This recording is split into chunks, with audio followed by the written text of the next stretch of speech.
So I'd like to start by introducing our first poet, Barb Jennes.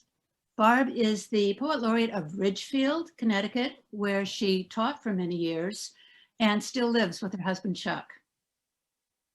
Her poems have appeared or will appear in the Connecticut Literary Anthology, the 2020 and 2021 editions, the Comstock Review, Tupelo Quarterly, Night Heron Barks, the Connecticut River Review, Tar River Poetry, Stone Canoe, Vassar Review, the Naugatuck River Journal, and many other journals and anthologies. In 2021, her poem, From the Room of an Unknown Girl, was awarded the Leslie McGrath Prize. She has a chapbook entitled Blinded Birds, which will be published in the spring of 2022. I have that correct, I think, Barb? Yes. Spring of 2022. And it can be pre-ordered directly from her now. So at barbjennes@gmail.com, Blinded Birds can be pre-ordered now. So thank you, Barb, for agreeing to be our first reader, and it's all yours. Well, thank you. It's a real pleasure to be here. I'm very excited. I'm glad we're coming back now gradually to live readings, but I think everyone is so comfortable with Zoom. It's a wonderful option. So I want to do a little bit of background on what I'm going to be reading tonight from my chapbook. It is a sort of not a celebration by any stretch, but it focuses on the intergenerational effects of depression and addiction. It starts with my mother and my relationship with my mother, comes to me, and then it goes to my daughter, who's a recovering heroin addict. So some trigger warnings for anyone. There will be references to drinking and to drug use in the book and in the reading tonight. My mother, sadly, was never treated for her severe depression. It was, again, a genetic predisposition. She had 2 siblings who committed suicide. And sadly, her generation just didn't tend to such things or even acknowledge such things. So, and you'll also notice in the first couple of poems that I read, there's reference to they're discovering every day more and more genetic links. There's something called the A1 allele, which is a mutation on a dopamine gene that actually makes people much more prone to addiction and intractable disease, the intractable nature of the disease. So 2 of the first poems will deal with that. So let me, without further ado, start my reading with, it's actually the title poem called Blinded Birds. Oh, a little background on this again. And the Flemish have a tradition of having finches sing, and until very recently, to make the finches sing more beautifully, they blinded the birds and would have them trapped in cages, and you know, they keep track of how many times they repeat the same song over and over and over again in a competition. So now they don't blind the birds anymore, fortunately, but they do keep them in windowless cages and play CDs of the song they want to hear 24/7 for these poor birds. So it's still definitely abusive of these poor animals. So blinded birds. The Flemish blinded finches with fire-heated needles. They claimed it made the birds sing more beautifully. Lost in their world of darkness, undistracted by daylight, song swelled in the sorry birds' breasts like prayer. God heard and saw and did nothing, only marveled at the loveliness of these man-crafted mutants. He fashioned blinded birds of his own, engineers endless misinterpretation of the master genome, experiments with alleles, entertains himself with quirks and tics, incapacitations, addictions. We who sing dutifully to a darkened world seek solace from God's hand in the hollows of hell. The second poem is called To an Allele, and this is just a notation at the beginning. Numerous research studies since the mid-1990s have linked the A1 allele, a mutation on the human D2 dopamine receptor gene, with depression and anxiety that manifest as early as infancy. They also have linked it to severe alcoholism, ADHD, intractable PTSD, and a heightened risk of addiction to opium, cocaine, and heroin.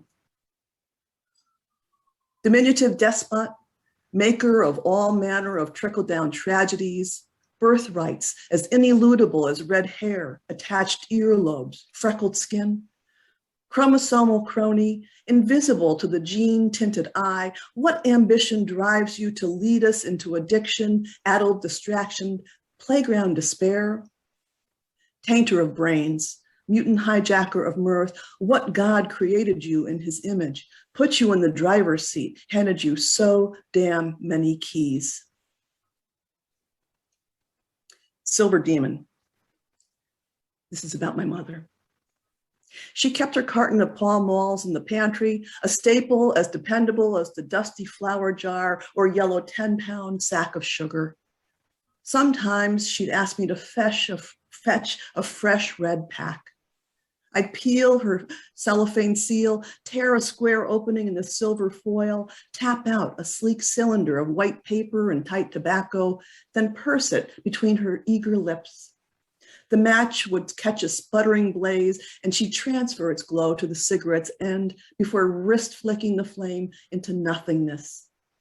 She could extinguish me with just that much ease. She'd suck in the hot cloud of relief, spit bits of tobacco from her tongue, sit back and blow ghostly smoke to the ceiling, expelling a silver demon. The Surgeon General's warnings were new then, heralded by Walter Cronkite in the 6:30 report, affirmed by our grade school teachers, children, don't smoke, you'll die of lung cancer. So once, watching her smoke, I inched closer on my knees and whispered, please, Mommy, don't die. She froze me with a wild-eyed glare, an unwanted interruption of ease. But then the smoke's relief took hold and I disappeared, a crumpled list of chores tossed from a car window, bouncing out of sight in a broken rearview mirror. Next poem is called Sorry, she says. The psychic has news from you. She wants to say she's sorry. No explanation offered, but none is needed. I left home with a hope chest full of your fury. You weren't a bad mother, just a sad one, stymied by sorrows genetically gifted to you. You always spoke longingly of death as if it were on everyone's Christmas list. No matter how many times I heard it, it always meant the same, not enough. My love was a broken boomerang, unable to fell the wolves that chased you. Where is she? I asked, ignoring the obvious, dead. Zipping around the universe, she replies, with her sister. She's very happy. I remember a childhood folk song about a happy wanderer who laughed and sang, fal-de-ree, fal-de-ra, fal-de-ree, fal-de-ra. He wasn't sorry in the least. As I mentioned, this A1 allele can result in deep depressions as early as infancy. I was a child subject to very severe depression and even suicidal thought as early as kindergarten. This poem is called Am I Dead? 1, do all little girls lust after death, the invisible friend with all the best toys, dirt, distance, cool, dark depths? I did. I invited him in again and again, just as my mother did, treating him like a visiting minister, with reverence, without fear, expecting forgiveness. I first met death as I gripped the rail of my crib, snorted back snot, and wailed for the harsh-handed mother who did not want to come for me. Death came. He entered the room smiling, looked like the colorless man who smiled from atop my grandmother's dresser. And although we were strangers then, I felt his love and knew that all I had to do was long for him and he would come again. 3, My father couldn't abide my precocious sorrow. What the hell do you have to be sad about? He bellowed, waving his open hand at the shade-darkened house, the meaningless acres. 4. After a little girl who shared my name rose from bed one night and died, I missed her at Sunday school, missed her orange hair and white-gloved hand holding mine as we leaned shoulder to sing, I'm Gonna Let It Shine. So one Sunday afternoon, I slipped away from the dinner table, retrieved the pistol from its secret place in my father's office, put the barrel to my temple, heard the metallic click. Then I trudged to my father's place at the head of the table and asked, am I dead? 5. My mother says I was born sad, covered head to toe with staph boils that festered and oozed. I convulsed at the touch of a mother's hand. You cried nonstop for months, she says, and looks away. In silence, I ask, is that when you first wanted to run away? 6. A smiling baby means a happy mother, means nobody wants to die. I am in recovery myself, 14 years in recovery from long-term recovery from alcoholism. It's something I live with every day, as every recovering alcoholic does. And some of the poems included in this collection refer to my growth into an addictive state with alcohol. First is called Drinking with Daddy. On weekends, the safe time ended when the garage door's rumble warned us to scatter from after-school cartoons. Hidden from sight, we became small, invisible things until the bomb of gin diffused his thorny angers, made him silent and dull at dinner. But on Sundays, just before the midday feast, the penance of church behind him, he invited whichever of us arrived first on his lap to froth our upper lip with ephemeral endearment, sipped from an iced Pilsner glass. Good, yes? Words uttered so close to our ears that his yeasty exhale became our next breath. Yes, yes, we agreed, a mouthful of what passed for affection. How could it not be? Years later, awash in hangovers, blackouts, unquenchable longings, forever dismissed from his hallowed lap, I guzzled the poison of his legacy, drunk with the right answer.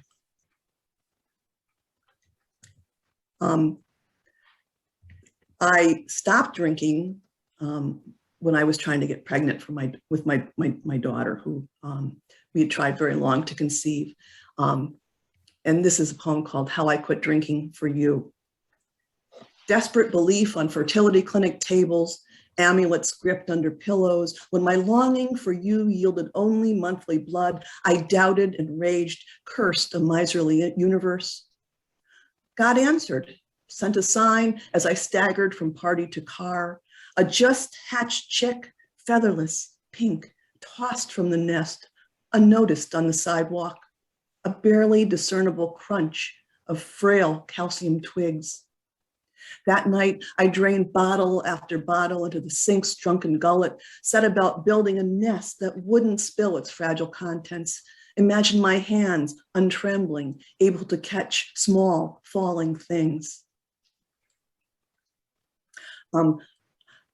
I did relapse after, there are poems that lead to my relapse after my daughter's birth. And this one shows my return to drinking very regularly when she was just a little tiny thing. It's called Alky Mommy. You crawl over me as I'm fixed to the floor, flat as roadkill. You find the scene hilarious, clambering over this immobile mommy log. There is a dark humor to it. You have your little bottle, mommy has hers. You sit and smile, a toothless grin as bright as the too loud bulb burning overhead. That was great fun, you seem to say. Let's do it again, Alky Mommy. Not to worry, we won, not to fret. The lesson has only begun. Black bread. My mother was lovely, I believed. She wore her sadness as a gown. It swirled around her ankles in thick ripples, its bodice cut low across her chest to reveal a dark crevasse between her breasts that fractured straight to her heart, weighted her down like the Virgin Queen, incapacitated by hideous finery. I spent my days alone with her. She fed me black bread made from black flour, kept in a black canister. It tasted like love. She wrote the recipe on my soft skin, instructed me to bake it for my children. You cried the first time I fed you a tiny morsel, mixed with something sweet to cloak the afterbite. Like so many things worth having, it takes time to develop a taste for bitterness. You'll see me wear her gown tomorrow and the next day. I keep it hidden in the darkest depths of my closet, only put it on when you and I are alone. Someday you'll think I'm lovely. Someday the gown will fit you. Hush now, eat your bread. This is a ghazal written, my daughter, as I mentioned, was a heroin addict. Let me just see, I want to zoom ahead here because I'm running out of time. And this was the night we first discovered she had a heroin addiction, when we found her ashen and unbreathing in our bedroom floor. It's called What a Mother Does. 1, summoned by my husband's cry to your pink room. There, a pale statue on the cold floor. Face cement-hued, lips of eggplant skin. At your fingertip, plunger, tube, needle, dot of blood below its tip, a grisly exclamation point punctuating the end of life as we knew it. 2, death wooed you, you found him charming. He lay atop you and sucked the life out of you like cats stealing the breath of babies and old wives' tales. 3, I had imagined 1,000 ways for you to die. Swimming pool, kidnapper, allergy, tornado, bee sting, school shooting, electric shot, forgotten seatbelt, choking, hit and run, carbon monoxide. But this death I did not foresee, could not prevent, could only hope to undo. A kite flyer doggedly chasing a runaway string. 4, I breathe life into you. Your chest rises, falls, but the brittle watch of your pulse strives for silence. I exhale again into the stilled bags of your lungs, praying they will snatch up life like a lost button sucked into a vacuum's ravenous throat. 5, now eyes flutter, an enraptured smile curves your pinkening lips, then horror. Your eyes open, point in opposite directions. One looks at me, the other at the demon you adore. 6, you were dead and then you weren't. 7, this is what a mother does. I think what I'd like to do is, I'm going to end with just a couple more, but I want to get to the good news. Let's see, both of us being in recovery, and let's see. Oh, I'd like to read this one. It's called The Relapse. My daughter did go to a rehab facility. She was sober for about a year, and then she relapsed, and it's that's reflected here. The Relapse. Mated swans build their nests atop sedges piled high in shallow water, far from the shore where predators teem. But in flooding rains, fast rising water can threaten the clutch. Toil as they may to elevate their grass-lined cradle, the swans sometimes fail. And when no exertion can avert ruin, submersion, the cob and pen simply swim away. Ornithologists defend the bird's desertion as the instinctive expectation of future broods, but I judge them heartless. When you relapsed, we delivered you home to the pillowed comfort of a couch. Day and night, we guarded you from texts, temptation, flight. On the 3rd morning, withdrawal ravaged your brain and every molecule of you wailed. You fell to your knees and begged, please, please, if you love me, let me go one more time. I labored to raise you, to lift you from the flood, but peering down into your face, eons of instinct whispered, swim away. Okay, and then triple helix. This is toward the end of the collection. Her sorrow, my sorrow, your sorrow, a braid of bad things runs long down our backs, tumbles down generations like a slinky toy on the stairs. She dulled her despair with dirt, sunlight in her eyes, a garden of growing things. But in winter, she was a dead leaf, tossed and dragged by every feckless wind. You and I opted for year-round solutions to quell the gloom gurgling through our veins. Our pacifiers offered oblivion on demand. Now she is gone, buried in the dirt that dissipated her darkness. You and I are left to untangle the necklace left behind in her joyless box of jewels.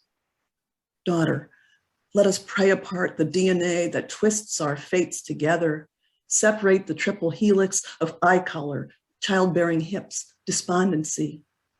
Let's cut our braids and go bald, brides leaving home for a new village, leaving behind the chattel of the past, carrying only our finest things.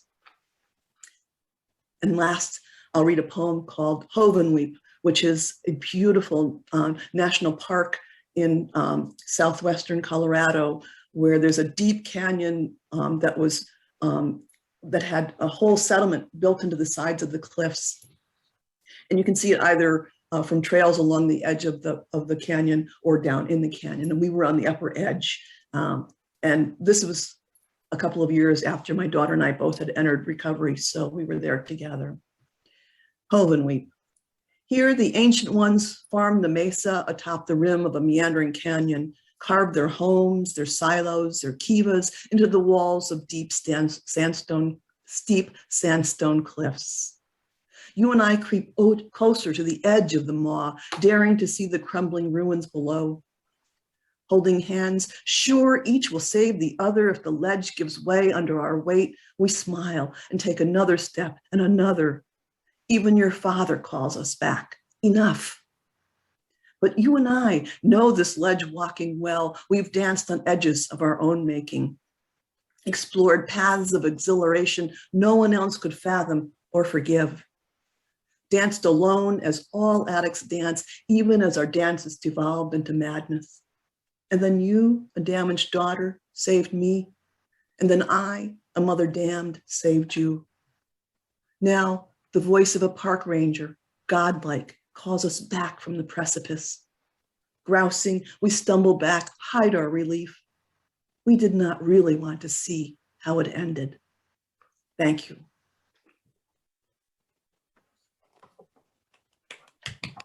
Thank you.